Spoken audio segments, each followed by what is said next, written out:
Hello everyone, welcome back to গুঞ্জন recipe. আমি গুঞ্জন। আজকে আমি আপনাদের সাথে মাছের ডিমের একটি রেসিপি শেয়ার করব এবং এটা আমাদের বর্ষাকালে প্রায় প্রত্যেকের বাড়িতেই হয়ে থাকে।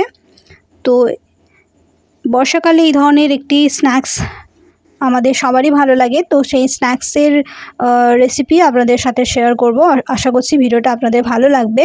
আর ভিডিওটা যদি আপনাদের ভালো লেগে থাকে অবশ্যই লাইক, শেয়ার এবং সাবস্ক্রাইব করবেন। আর আপনি যদি আমার চ্যানেলে প্রথম এসে থাকেন তবে অবশ্যই আমার চ্যানেলটাকে সাবস্ক্রাইব করে রাখবেন। তো এই মাছের ডিমের রেসিপিটা করার জন্য মাছের ডিম নিয়েছি 200 গ্রামের মতো। এর সঙ্গে নুন, হলুদ নিয়েছি এবং সামান্য আমি লেবুর রস দিয়েছি। তো এটাকে এবার বেশ ভালো করে আপনারা হয় কেটে নিতে পারেন টুকরো টুকরো করে, নয়তো মেখে নিতে হবে ভালো করে। তো ভালো করে মেখে নেওয়ার জন্য আরেকটি আলাদা পাত্র নিলাম এবং এখানে আরেকটি পাত্রে আমি পেঁয়াজ কুচি, কাঁচা লঙ্কা কুচি এবং আদা কুচি নিয়েছি। তো এই মাছের ডিমটার সাথেই এটা মিশিয়ে নেব।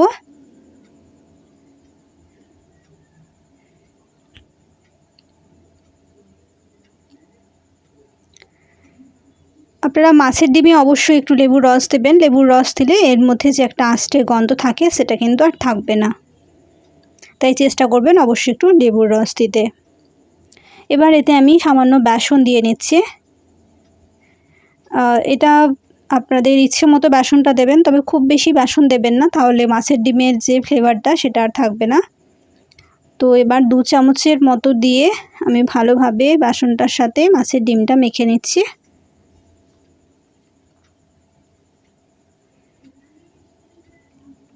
এইভাবে মাছের ডিমের রেসিপি বানিয়ে কিন্তু কালিয়াও তৈরি করা যায়। তো আপনারা যেটা ভালো বুঝবেন সেটা করবেন। তো ভালোভাবে এটা মাখানো হয়ে গেছে। এবার এর মধ্যে আমি 1 চামচের মতো লঙ্কা গুঁড়ো দিয়ে নিচ্ছি। তো এটাকেও খুব ভালো করে মেখে নেব লঙ্কা গুঁড়োটা দিয়ে। এবার তেল গরম করে নিয়েছি, সাদা তেল গরম করেছি। এবার সাদা তেল গরম করে এগুলো আমি বড়ার শেপে ভেজে নিচ্ছি।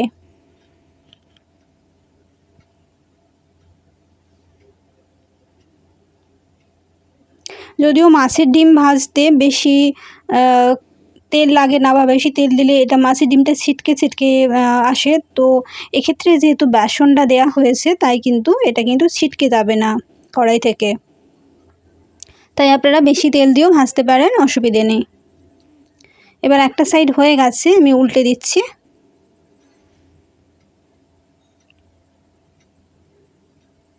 সবগুলোকে এইভাবে উল্টে দেব।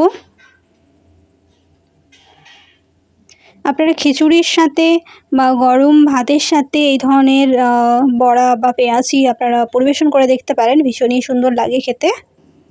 মাছ ভাজার মতোই কিন্তু এটা ভীষণই টেস্টি খেতে লাগে। তো আরও একবার উল্টে পাল্টে এটা আমি ভেজে নেব। তো প্রায় লাল লাল করে আমার ভাজা হয়ে গেছে। এবার এটা আমি একটি পাত্রে তুলে নিচ্ছি।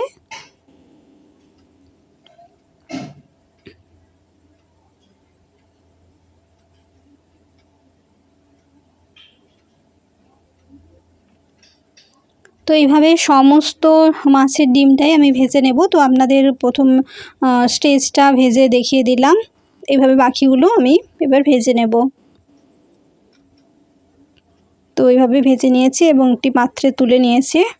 এবার এটা আমি আপনাদের পরিবেশন করে দেখাবো। দেখুন সমস্তগুলোই ভাজা হয়ে গেছে। তো এইভাবেই আমি মাছের ডিমের পেঁয়াজির রেসিপিটা আপনাদের সাথে আমি শেয়ার করলাম। তো ভিডিওটা যদি আপনাদের ভালো লেগে থাকে অবশ্যই কিন্তু লাইক করবেন এবং শেয়ার করবেন। আর আপনি যদি আমার চ্যানেলে প্রথম এসে থাকেন অবশ্যই আমার চ্যানেলটাকে সাবস্ক্রাইব করে পাশে থাকা বেল আইকনটা কিন্তু অবশ্যই প্রেস করে রাখবেন। আর অবশ্যই আমার চ্যানেলে কমেন্ট করে জানাবেন রেসিপিটা আপনাদের কেমন লেগেছে। তো আজকের মতো ভিডিওটা আমি এখানেই শেষ করছি। Thank you so much.